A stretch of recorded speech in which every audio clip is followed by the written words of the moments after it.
Buenos días. Bien dicen que al que madruga Dios le ayuda. Gracias a los madrugadores que nos están acompañando aquí para esta jornada que hoy comienza. Aprovechando el momento, pues los exhorto a que nos quedemos hasta el final de las conferencias. Hemos preparado para este día el resto de la jornada enfocada en stroke, cefalea y neuropediatría. Así que es un temario muy interesante que espero que sea de su agrado. Para dar inicio al desayuno científico de esta mañana, pues voy a presentar a nuestro ponente del día de hoy, el doctor William Arias Sifontes, ampliamente conocido. Él es doctor en medicina, graduado de la Universidad de Ciencias Médicas de Camagüey, Cuba, especialista en neurología del Hospital Clínico Quirúrgico Hermanos Ameireiras en Universidad de La Habana, Cuba.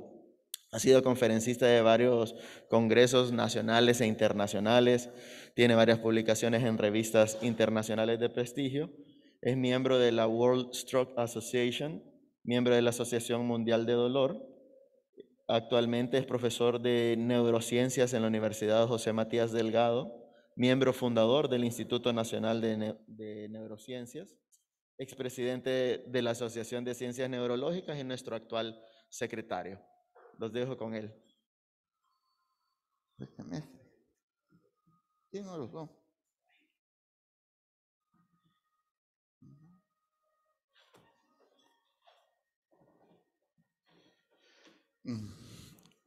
Buenas tardes, buenos días, ya estoy queriendo que llegue la tarde. Buenas tardes, buenos días. Es un placer para mí volver a participar en este magno evento de los neurólogos acá en El Salvador que realizamos todos los años. Agradecer pues a todos ustedes los participantes que se han tomado el esfuerzo de venir temprano a este desayuno, a los laboratorios, en especial a Luminova, que es quien nos está patrocinando esta actividad. Como ven, vamos a hablar de ictus en adulto joven, lo que también se conoce como ACV en adulto joven. Esta patología es una patología que no es tan infrecuente como pensamos. Muchas veces la vemos en nuestros hospitales, la vemos en nuestras emergencias, etcétera. Veamos qué significa la palabra ictus. La palabra ictus es según pues toda la Sociedad Española de Neurología y uno de los neurólogos españoles fue creada por ellos para que fuera una palabra en español, no fuera la palabra stroke o accidente cerebrovascular. Es más que todo, perdón.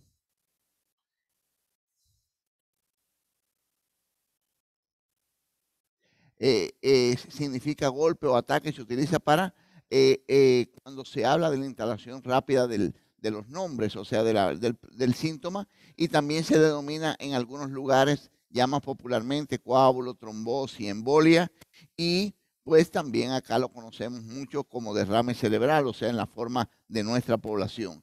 Y aquí rápidamente la clasificación en general de lo que son los ictus.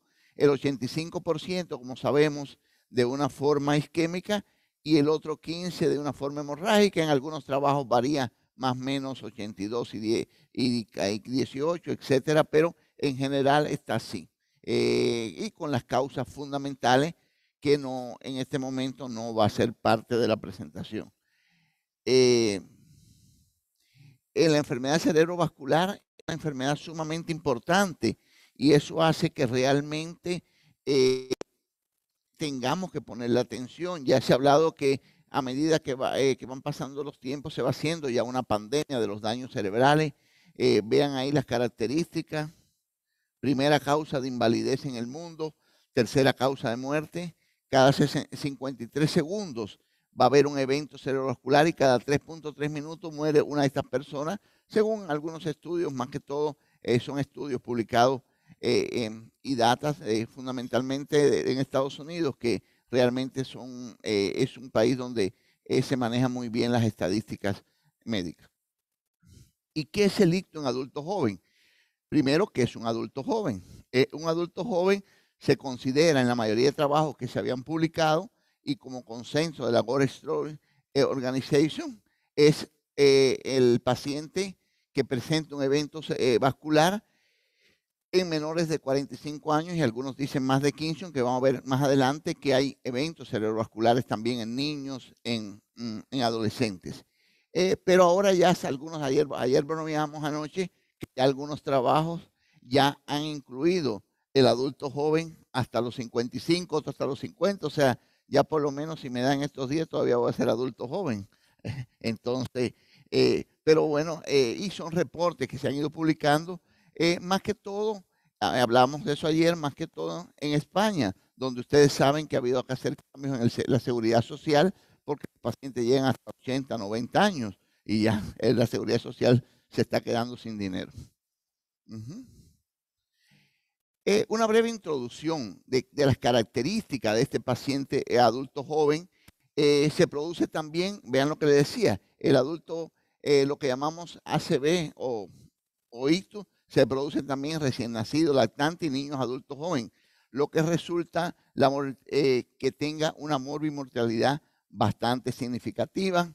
La etiología, que es la parte principal que me voy a referir hoy, ahí en la parte del Congreso decía como el manejo. Por supuesto, vamos a hablar del manejo, pero ya que el manejo es muy parecido, quiero hacer énfasis en las causas que tenemos que pensar como neurólogo cuando nos enfrentamos a un paciente adulto joven, que tenemos que quizás quitar el chip de que todo es aterotrombosis y poner el chip de que hay que buscar otras cosas. Importante afectación en el ámbito social. Es un paciente que todavía trabaja por lo general, o todavía es madre joven, o todavía es el sostén de la familia. Y de los casos no se llega a un diagnóstico. Van a ver el trabajo final que vamos a presentar, que fue un trabajo hecho en el hermanos Almejera y terminado ahora con la pandemia y que cooperamos desde acá, desde El Salvador, que una de las principales causas no se llega a determinar, y buen pronóstico y en general baja mortalidad, aunque otros autores han hablado de no tan baja mortalidad, pero en general muchos lo consideran así, más que todo con el surgimiento de las unidades de ictus, unidades de Stroh, y con el cumplimiento de los protocolos, como decimos, de ictus. O sea, un protocolo bien hecho, pues por lo general, y si el paciente llega temprano al hospital, pues se puede realmente bajar la mortalidad. Es poco frecuente, vean que no es tan frecuente, o sea, porque por supuesto es mucho más frecuente, vamos a ver el ictus, por aterotrombosis, el paciente aquel mayor de 60 años que tiene factores de riesgo y que ha hecho un infarto, pero es el 5 de todos los infartos cerebrales primarios. Sus causas son heterogéneas, lo que decíamos, que por lo general no son las mismas. O sea, había un artículo muy bonito que dice, olvidémonos de la aterotrombosis y pensemos en otras cosas, claro, en el adulto joven, y que va a representar, como decía, un impacto socioeconómico. También, ¿por qué? Porque va no solo los costos financieros para la sociedad, sino costos financieros para un paciente totalmente funcional. Y en la actualidad los factores de riesgo más frecuentes en algunos adultos son el tabaquismo, el consumo de droga ilícita y el uso de anticonceptivos orales. O sea, aunque hay otros factores de riesgo, pero pues ahí hay algunos de los que lo explican. La epidemiología generalmente es explicada fundamentalmente, vean aquí, en mayores de 65, y lo que decía en adultos jóvenes, pues llega entre el 7.9, en algunos trabajos hasta el 5.6, en otros hasta 10. Y vea, la edad de incidencia varía de 3.4 a 11.3 por 100.000 personas por año. Y en adultos jóvenes negros llega tan alto. Realmente sabemos que la raza es un factor de riesgo de los no modificables y que son muy propensos a presentar ictus, pero en este caso hemorrágicos y muchas veces mortales. En las etiologías, lo que, como le decía, voy a hacer énfasis en muchas etiologías que muchas veces no buscamos, otras etiologías que muchas veces en nuestros niveles se nos queda el paciente, el grupo no determinado, porque no tenemos todo el bagaje de investigaciones, más que todo en las trombofilias, en algunas que llevan investigaciones especiales, algunos pacientes que pensamos en vasculitis del sistema nervioso y no hacemos la biopsia, o sea que, pero estas son en la frecuencia, en este trabajo, en el trabajo de Schumann, las más frecuentes: cardioembólico el 20, la disección el 15%, la aterosclerosis sigue siendo un factor también, y las vasculopatías, que son el 14%. O sea que realmente varía. Y hablando de aterosclerosis, había un trabajo hecho por un grupo de La Habana que se dedicaba a estudiar la patología endovascular, que vieron ya aterosclerosis en niños que fallecieron por trauma, accidente a los 7 años. Ya había indicios de que ya los vasos se estaban dañando. Entonces, también es una causa en el adulto joven.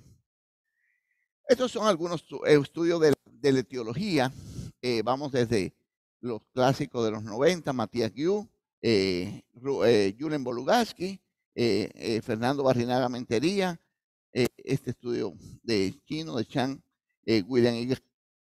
Thompson, al llegar a estudios donde son muy parecidos, vean, embolismo, disección, otras causas, o sea que va a variar. Yo creo que muchas veces la variación va a estar dada un poco por todos los recursos que tengamos. Cuando tenemos todos los recursos, pues muchas veces nos cambia el diagnóstico. Ya no se queda como causa desconocida o el famoso ictus no criptogénico, o sea que no sabemos la causa de este ictus. Y vamos a comenzar por una patología que la vemos bastante frecuente en los trabajos, la disección arterial. Vean la incidencia de 2.5 a 3 por 100.000. Es generalmente la disección de la carótida ocurre en el 2% de todos los ACV isquémicos. A veces no estamos tan claros. También hay problemas cuando tenemos que estudiar la disección de circulación posterior, y que el desgarro en la pared de una arteria, la entrada de sangre en las capas de la pared, lo cual causa estenosis de la luz arterial, como vemos allá, que se produce este daño, se rompe la pared y se produce. Y muchas veces no lo pensamos. Tuvimos un muchacho joven aquí en el diagnóstico que le hicimos una trombolisis intraarterial, la hizo el doctor Yada, venía de montar bicicleta, de estos que hacen bicimontaña, se cayó y se dio un golpe en la cabeza y todos pensaban, venía con disartria, con dificultad de la motora, y todos pensábamos que era el trauma craneal y está rápido de cráneo y todo, y nos dimos cuenta, ¿verdad? Que nos dimos cuenta no tan tardío de que era una disección arterial de la carótida, y se le hizo una trombolisis, pero ya había un core, ya había daño, un paciente joven, y quedó con algún daño que se fue recuperando, pero se pudo hacer la trombolisis y poner un stent. Y también pues hay anomalías que van a atender a que se produzcan displasia, como son, que lo vamos a ver después, el síndrome de Naegeli y especialmente la variante, el daño fibromuscular. Y lo que decíamos aquí, para completar lo que habíamos visto del paciente que evaluamos, que generalmente la evaluación puede ser un ataque o una resonancia, pero muchas veces ya cuando lo sospechamos directamente requiere una angiografía cerebral para poder llegar al diagnóstico.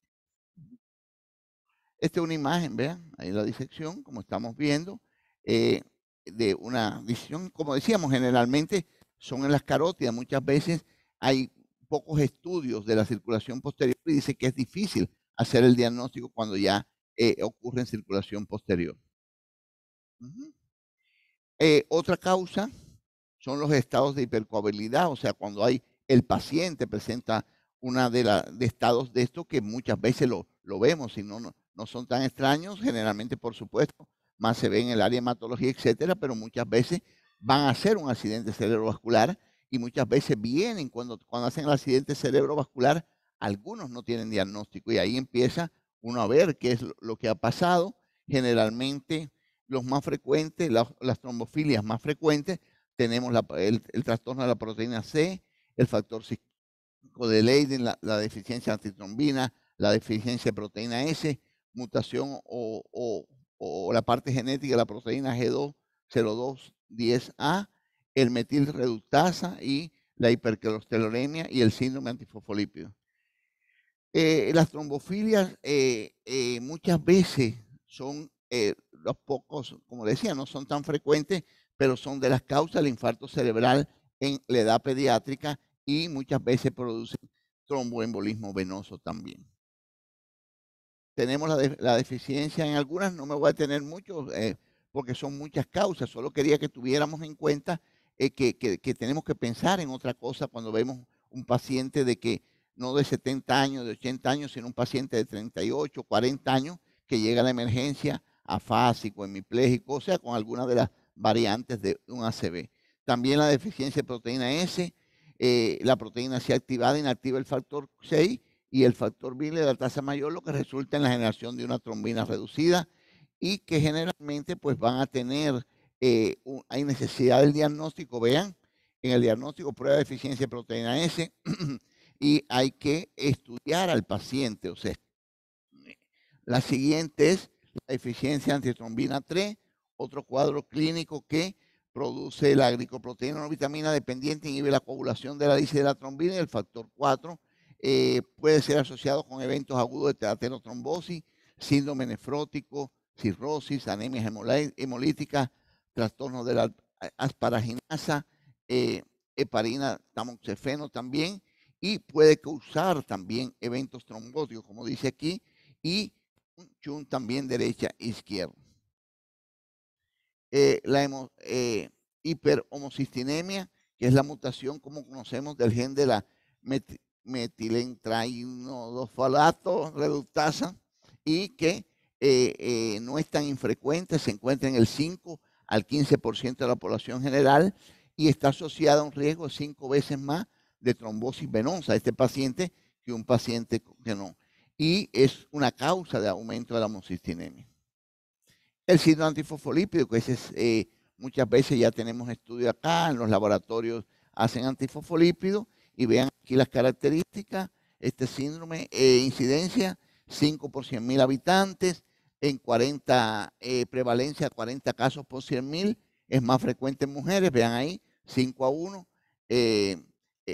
Muchas veces los pacientes también que tienen lupus eritematoso van a presentar síndrome antifosfolípido, generalmente la edad promedio son 40, más o menos 14. Perdón. Tiene criterios, por supuesto, está asociada a factores genéticos, que allá los vemos, los factores genéticos, y los antifosfolípidos más comunes son la cardiolipina, la fosfodietilcerina, la fosfodicetilcolina, la fosfodicetil-inositol y la fosfodicetiletolamina. Y los factores, la proteína C, la proteína S, todo eso forman una cascada que al final van a ver, van a producir el daño. Toda esta cascada se va alterando, se van, gracias, perdón.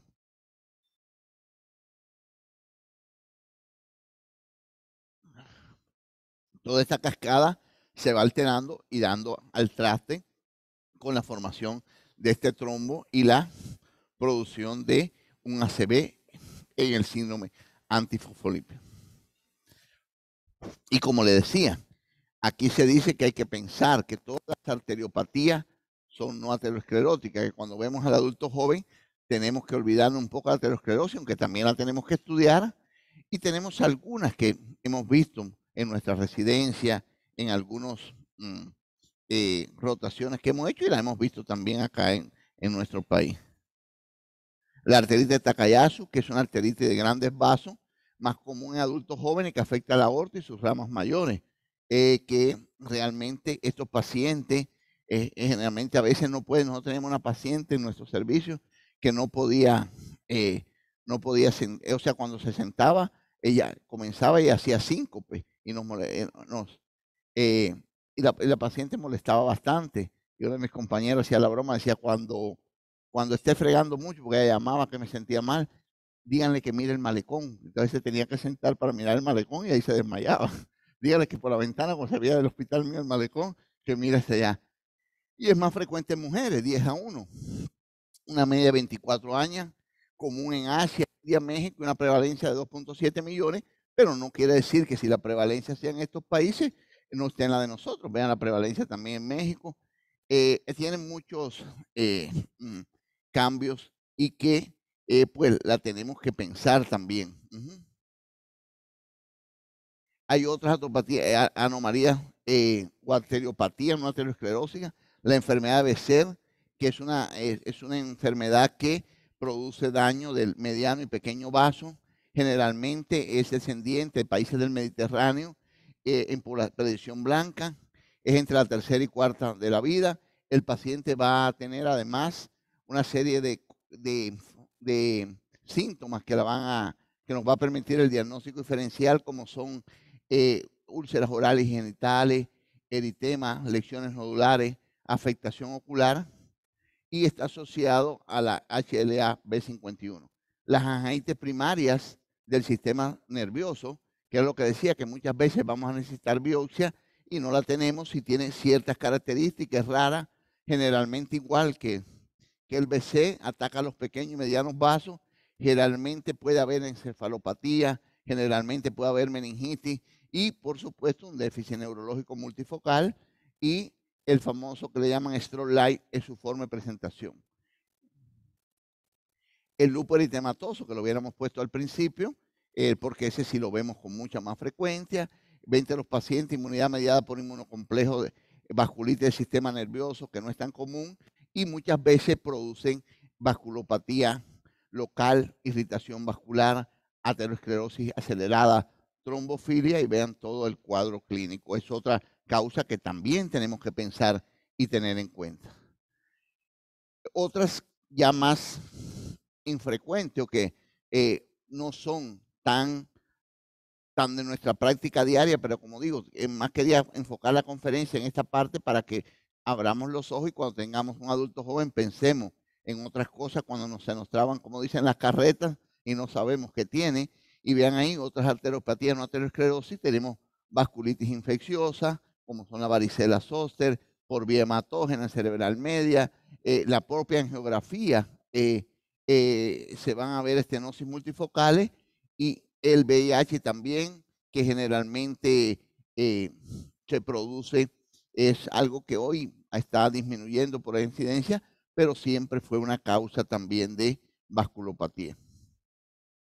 Y el embolismo cardíaco, llegamos a una patología que si vemos más, la vemos también en pacientes no adultos jóvenes, o sea, aquellos mayores de 55 años, pero la vemos también en adultos jóvenes, donde una de las principales causas, en vez de la fibrilación, es la valvulopatía reumática, generalmente por estreptococo del grupo A del Anfield, también desarrollo después de una artritis reumatoidea aguda.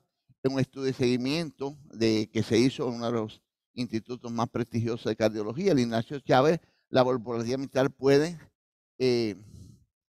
resolverse como puede resolverse cuando sea mitral pura, con doble elección mitral, estenosis mitral y sin secuelas. Hay que estudiar al paciente y hacer ya sea un ecocardiograma o un ecocardiograma transesofágico, también como causa de enfermedades valvulares o causas de embolismo cardíaco, la fibrilación atrial, encontrada hasta el 0.4 menos del 60%, y así asociado generalmente con cardiomiopatías. Vean acá el electroencefalograma. Aquí tenemos la presencia de un ictus cardioembólico. Vean las características, ¿no? En el estudio de varias lesiones, o sea, como en embolismos múltiples. O sea, uno ve ese paciente y dice, ¿y qué está pasando? Que tiene una lesión al lado izquierdo, llega a la emergencia con lesiones del lado izquierdo, pero cuando usted lo examina bien, también va a encontrar lesiones del otro lado, y empieza uno a preguntarse qué está pasando, y es donde hay que sospechar. Las trombosis del seno, vemos bastante trombosis, los que han estudiado en Erika, el doctor López, en México se ve mucha trombosis. México es un país que se ve mucha trombosis, a veces embarazada. Trombosis de los senos durables de las venas cerebrales, rara, el 0.5, pero 5 millones de personas lo presentan en jóvenes. Hay un estudio muy importante que demostró el 78% de incidencia en menores de 50, y generalmente cuando se presenta conlleva dos cosas importantes: un incremento de la presión intracraneal, y ahí va a haber una presencia de cefalea, vómitos, etcétera, casi en el 90%. Y además un déficit focal por isquemia venosa hemorrágica o por convulsión como presentación. O sea que es frecuente y la tenemos que tener en cuenta también cuando estamos en presencia de un adulto joven, muchas veces si es puérpera, si ha estado embarazada, etcétera. Ahí es. Y por supuesto las drogas. Casi todos los estudios coinciden al momento que hoy una de las causas principales de infarto en adultos jóvenes son el uso de drogas. O sea, generalmente, como lo dice ahí, causa muy común en jóvenes y que produce tanto infartos isquémicos como hemorrágicos. O sea, un icto isquémico, icto hemorrágico. Generalmente las más que producen daño y las que más frecuentemente va a estar asociada a estos fenómenos vasculares son la cocaína, heroína, fenilpropolamina, el LSD y el cannabis. Generalmente se produce un efecto opresor simpático mimético, una hipersensibilidad mediada a la hipertensión arterial, va a haber un aumento de la agregación plaquetaria y a la vez una disminución de la actividad fibrinolítica, que son las causas que van a hacer que este paciente, que le gusta tocarse ahí en las noches, que le gusta echarse una droguita, pues se va al final a tener un evento vascular. En la cocaína, incidencia similar entre el isquémico y el hemorrágico. Y sí es bastante, hemos visto 1 o 2 pacientes con hemorragia secundaria a cocaína y por supuesto también isquémico, incrementa la agregación plaquetaria y el cardioembolismo. Generalmente la heroína se asocia a una leucoencefalopatía espongiforme y también es bastante similar si el icto es isquémico o hemorrágico. Y el cannabis, este es un reporte de 7 pacientes con ACV isquémico, una edad media de 4.5 años. Estos son los efectos que generalmente producen las drogas. Sobre el corazón, incremento de la frecuencia y la presión arterial y de la carboxiemoglobina. Luego el consumo crónico disminuye la estimulación adrenérgica, incrementa el tono vagal y produce alteraciones en la sonda PT y en el segmento ST. A nivel de sistema nervioso, la resistencia cerebrovascular disminuye el flujo sanguíneo cerebral, disminuye la capacidad de autorregulación cerebral y va a llevar a un vasoespasmo. Muchas veces va a ser isquémica y cuando el consumo es exagerado, pues va a ser un evento hemorrágico. Y entramos en esta parte que son quizás las que más nos cuesta por los estudios a veces, que son las metabólicas, las causas de infarto en adultos jóvenes metabólicos y que genéticas dando arteriopatía, como son heredadas muchas de ellas, como el Ender-Dahle, daño a la síntesis de colágeno, mutación, etcétera, aneurisma intracanales, rotura anterior, disección arterial, el síndrome de Marfan, que también es otro, junto al Ehlers-Danlos, causante de una mutación del cromosoma 15 y que va a dar una disección aórtica, cardiomiopatía dilatada, aneurisma. O sea, tanto el Ehlers-Danlos como el síndrome de Marfan son también causa de infarto cerebral o de ictus en adultos jóvenes. Este es otro hereditario, el síndrome de Cadacil. Cuando tuvo aquí el doctor Vidaurre, hicieron el diagnóstico de un caso donde está el Cadacil. Hay algunas enfermedades también asociadas a trastornos genéticos que también pueden dar ACV, como son el Kensaire, etcétera. También el MELAS, que es el otro que se causa con retraso mental, causa con infarto cerebral y con una serie de patologías metabólicas y genéticas heredadas. Y no quiero terminar sin tocar el tema del COVID. Realmente estos son estudios que acaban de publicar. Se ha demostrado una asociación entre la enfermedad por infección del SARS-CoV-2, o sea, el COVID-19, y el aumento en la incidencia de eventos vasculares trombóticos, incluido ataque cerebrovascular, cuyas cifras oscilan en el 1 al 6%. Epidemiológicamente, la incidencia del evento resulta ser mayor que relacionada por otros virus de la misma familia. Los mecanismos que se proponen, lo que se propuso y que la Organización Mundial de la Salud ha presentado como causa son estado de hipercoagulabilidad de la inflamación sistémica en conjunto con tormentas de citoquina, respuesta inmune posterior, endotelitis o endoteliopatía inducidas directamente por el virus. Estos mecanismos van de la mano con el aumento de la proteína C reactiva y el dímero D, lo cual da más fuerza a la teoría que indica que es secundaria en un estado elevado de inflamación y anomalía de la cascada de la coagulación. Estos son los que se ha llegado, y aquí tengo el trabajo último publicado, stroke, fenotipo de el sistémico, un trabajo de Sebastián Friedman con un grupo de expertos, y dice así: el ACV asociado a tiene una alta mortalidad. Acuérdense cuántos pacientes murieron en las unidades de cuidados intensivos. O sea, hoy que quizá vamos saliendo, siempre es bueno recordar toda la enseñanza y todo el daño que nos produjo tanto en nosotros los médicos como en nuestra familia, etcétera.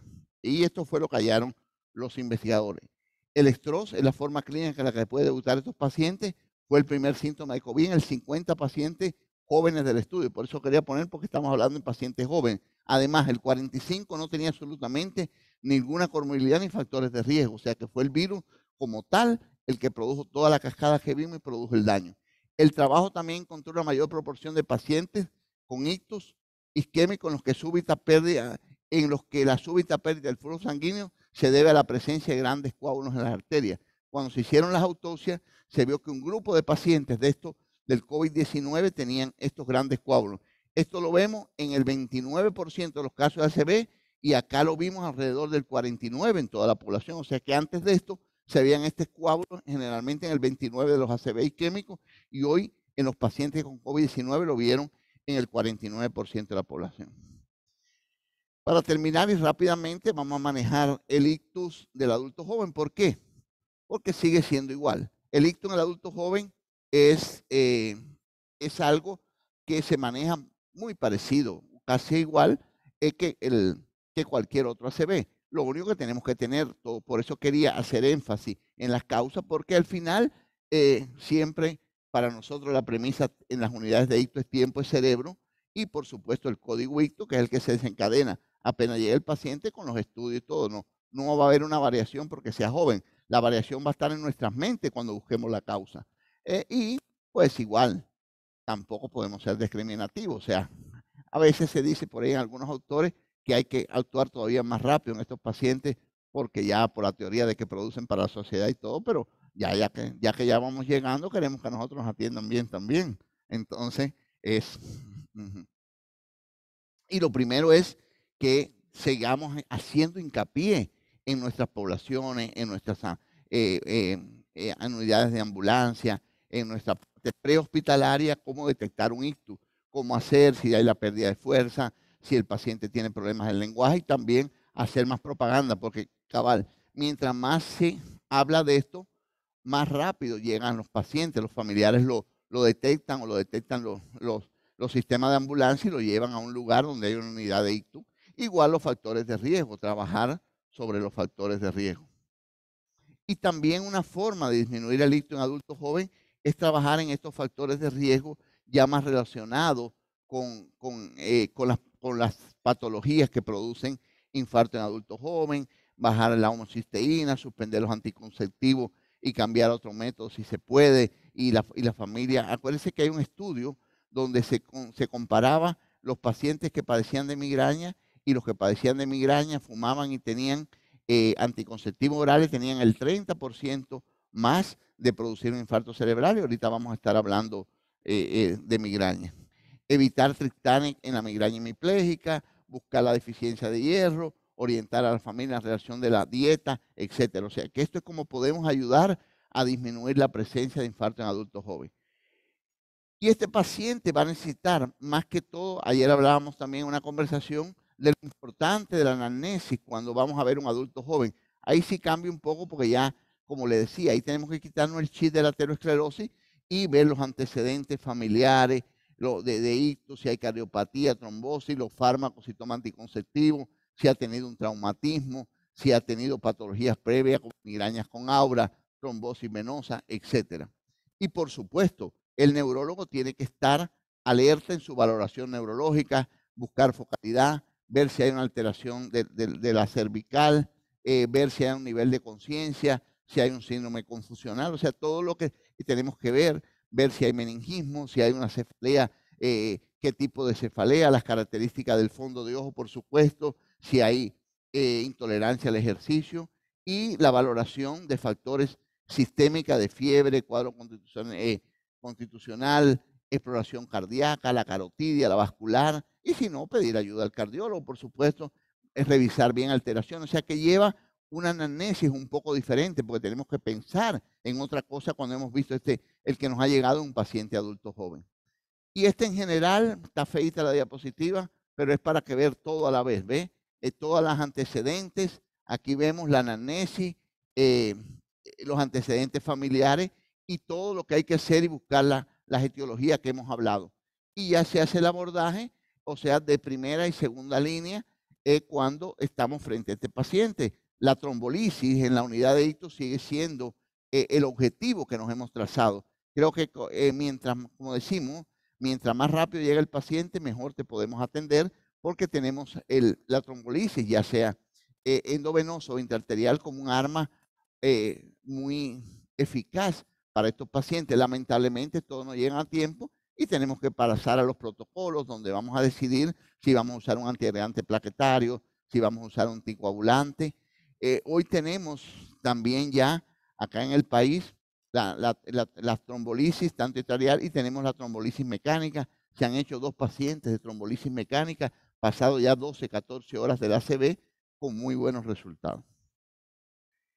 Y estos son lo que tenemos en las manos, lo que tenemos que hacer en ese paciente. Tenemos neuroimágenes, TAC de cráneo, resonancia y angiografía. Acuérdense lo que decíamos, que muchas veces nos quedamos en la resonancia y tenemos dudas, no tengamos si tenemos alguien capaz o tenemos, bueno, pues sabemos que hay resonancia con angiografía digital, pero tenemos la angiografía normal, o sea que tenemos que tener una buena evaluación cardiovascular en el paciente, vean, ecocardiograma transtorácico, Holter de 24 horas, estudios de carótidas, etcétera, para poder ver las causas, hematológico, evaluación inmunológica, el ANAS, el ANCA, todo el estudio y los histológicos, que como le decía, muchas veces tenemos que llegar hasta la biopsia cerebral. Lamentablemente acá en el país todavía tenemos algunas dificultades, pero vean aquí, ya tenemos en el país resonadores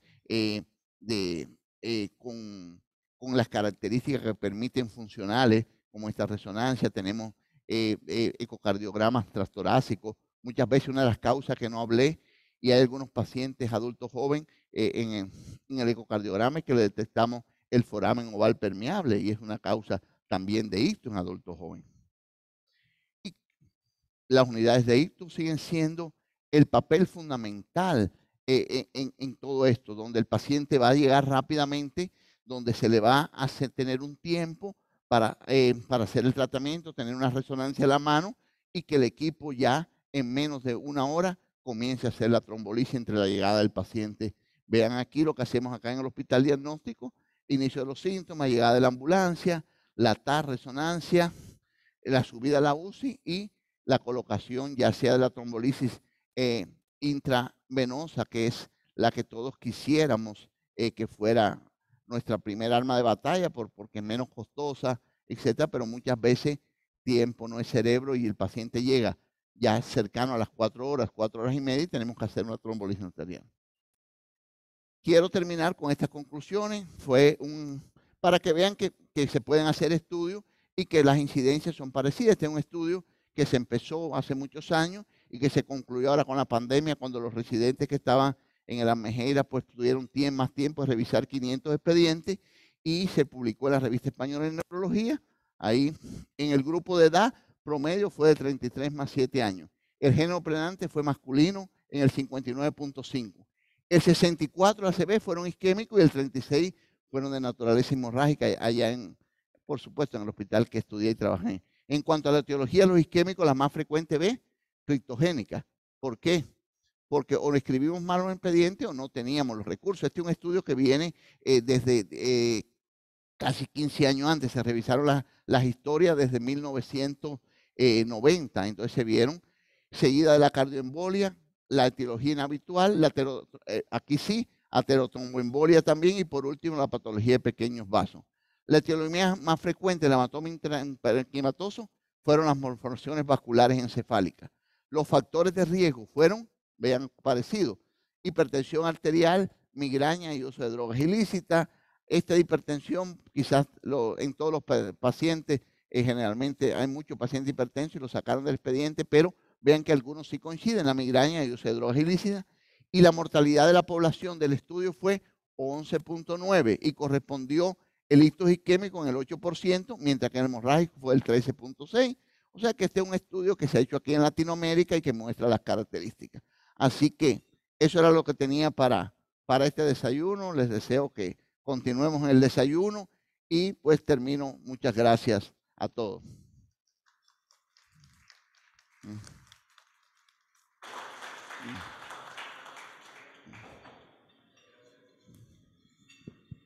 Muchas gracias, William, por la excelente ponencia.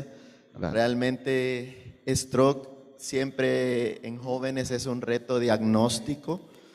Saber qué estudios mandar, qué poder ofrecerle al paciente, es una cuestión difícil y lastimosamente los recursos muchas veces se nos vuelven limitados.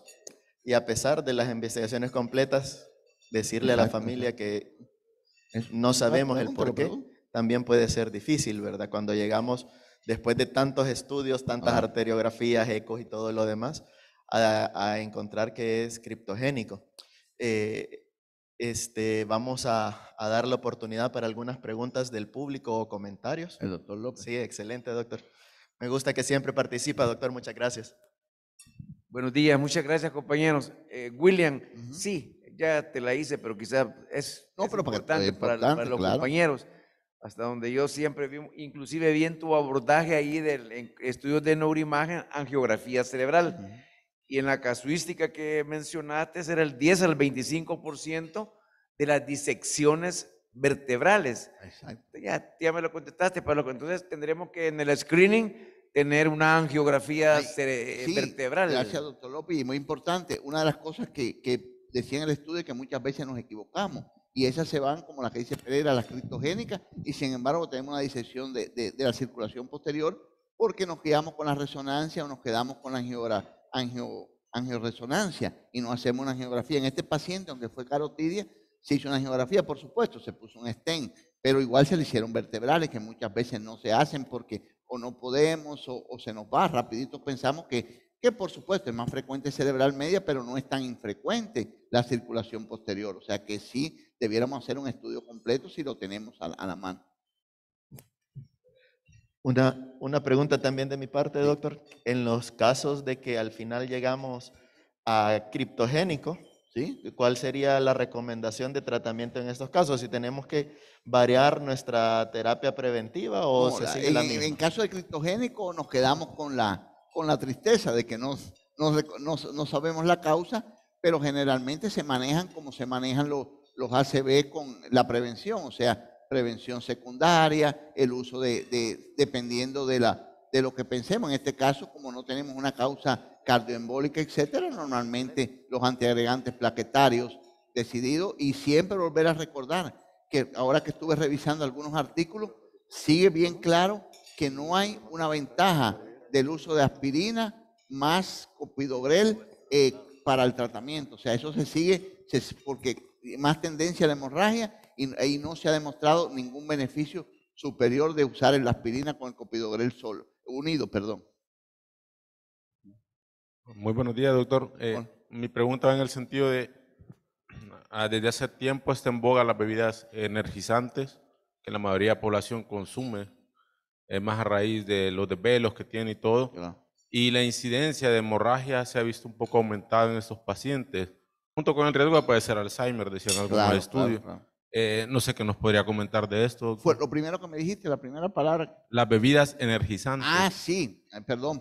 Fíjate que sí, yo creo que algún factor están incidiendo, y lo que pasa es que las bebidas energizantes en general, no le estoy echando la culpa a nadie, pero que las bebidas energizantes muchas veces van a estar asociadas al alcohol, a las drogas, etcétera, y se ha visto la mayor incidencia de accidentes cerebrovascular hemorrágicos, muchas veces cuando realmente, pero como te digo, muchas veces se asocia a eso, hay gente que no, que la toma. Yo tenía un muchacho que era pianista en Costa Rica, muy famoso, salvadoreño, pero ha tocado, y se tomaba 10 de energizantes diarias. Y vino acá, se le vio con psiquiatría, se le hizo una desintoxicación, pero hasta 10 tomaba diario. Entonces sí, se ha visto muy asociada al uso de drogas, y ya viste todo lo que pasa con la cocaína, la marihuana y todo. ¿Alguna otra pregunta? Erika.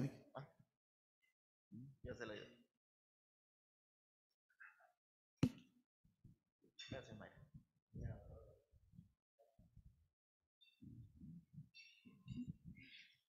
Buenos días a todos. Muchas gracias, doctor Arias, por tan excelente ponencia. Creo que cada vez estamos viendo más frecuentemente el ictus en pacientes jóvenes y creo que lo importante es diferenciar para que los factores de riesgo que vemos en aquellos mayores de 50 o 60 años pues van a ser diferentes. Y sí, yo quisiera comentar con respecto al ictus isquémico como tal por el uso de ergotamina. Eso es muy importante y quisiera ver la experiencia que usted tiene porque la migraña es uno de los factores por los fenómenos de vasoconstricción que se dan en la fisiopatología, pero el uso de la ergotamina, que van en todos los antimigrañosos, tomarlos en la fase de aura, sobre todo, lo que nos va a generar es una vasoconstricción mayor y por ende un infarto. Entonces no sé si en esa revisión tan extensa usted pudo se ver ve bastante. Viste que yo puse ahí, no puse ergotamina, quizás me pasaron, pero puse los triptanes también.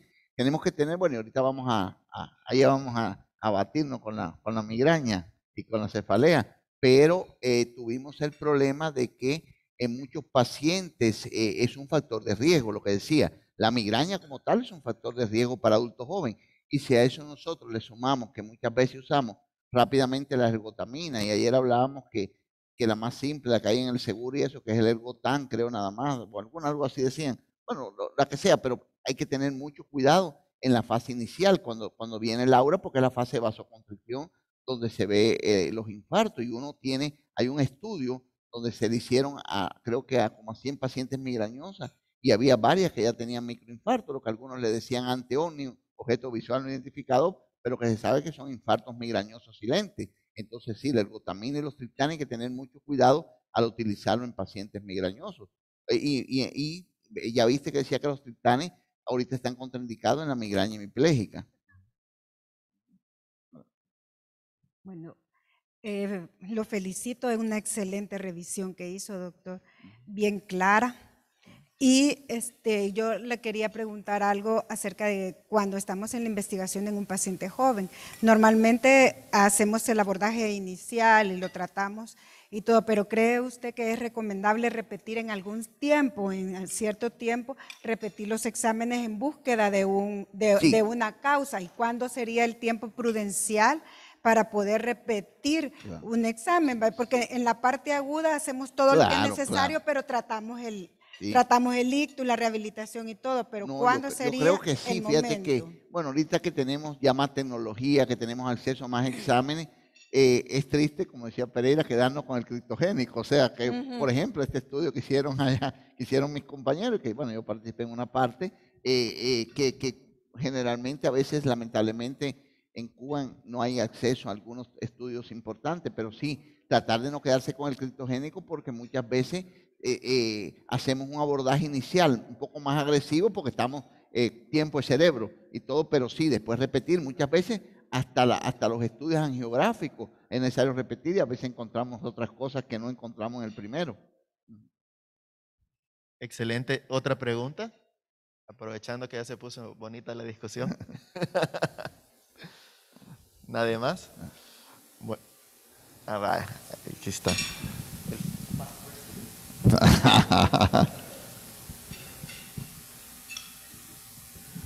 Hola, William. Excelente conferencia, felicidades. Solo pues para que ampliaras un poquito. ¿Y los exámenes de investigación de estos pacientes jóvenes deben de hacerlos en el momento? ¿Verdad? Todos estos pues, factores procoagulantes, estudios de colagenopatías, ¿o tienes que esperarte a que esté en un mejor estado? Esa es una pregunta. Y la segunda pregunta es, si han tenido experiencia en tu lugar de trabajo de expandir la ventana de tiempo para hacer reversión con trombolisis en los pacientes jóvenes, ya con, ya que tienen tecnología de hacer trombolisis intraarterial. Sí, muchas veces lo que hace uno al principio es hacer los exámenes más elementales por el tiempo, ¿me entiende? Y después, dependiendo de tu ojo clínico o de la anamnesis que haga, porque por eso decía que era tan importante la anamnesis, decidir si hay que hacer más estudios, pero por lo general, cuando el paciente llega a la unidad de ictus, se le trata con el protocolo ictus que tenemos, o sea, ya después, allá por supuesto hay que hacer buena anamnesis y todo, muchas veces hasta después es que ya damos con la causa, o sea, pero hacemos la trombolisis con lo que necesitamos en ese momento. En la segunda pregunta, sí, nosotros la experiencia que tenemos acá, que a veces cuando me ha tocado presentarla es un poco contrario a lo normal, pero yo creo porque las personas no llegan a tiempo, o sea, generalmente el adulto joven también a veces se demora y llegan ya cuando llegan las 3 horas, ya casi imposible hacerla. Acuérdense que se hizo una ventana extendida, la trombolisis cuando surgió eran 3 horas, ahorita existe una ventana extendida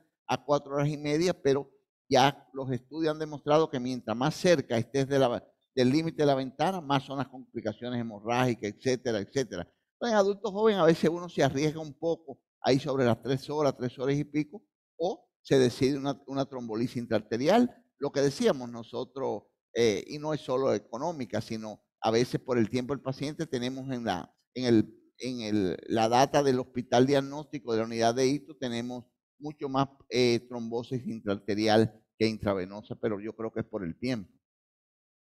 Sí, claro, es algo bien idiosincrático de nuestra población, ¿verdad? El retraso en la consulta ante estos episodios. A veces piensan que es algo transitorio, que se lo dejan pasar o claro, no sé, ya no llegan. Realmente ya no llegan en ventana, es difícil encontrarlos.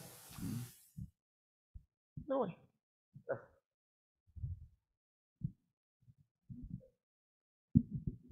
Una preguntita más, doctor. Claro, Con el síndrome de vasoconstricción cerebral, más que todo asociado a mujeres embarazadas que han tenido un proceso preeclántico, nosotros en el hospital, ahí en el Rosales, hemos visto que varias pacientes quedan con unas secuelas isquémicas secundarias a este proceso. No sé si nos podría comentar un poquito de esto. Generalmente, muchas veces tenemos este problema. A veces las pacientes que, bueno, en este caso estaba preguntando a una embarazada, que por supuesto hacen una hipertensión arterial, muchas veces quedan daño cerebral y que lo encuentra después.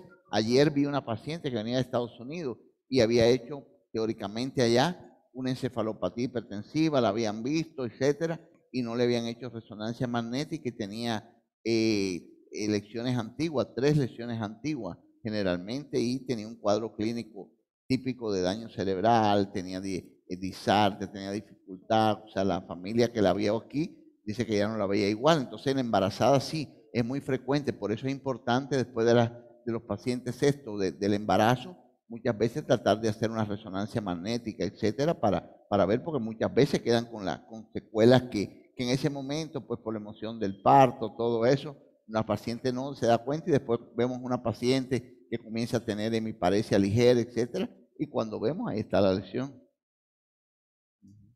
Excelente. Bueno, entonces, doctor, hasta aquí llegamos con las preguntas. Muchas gracias por su participación. Le vamos a dar su diploma de participación.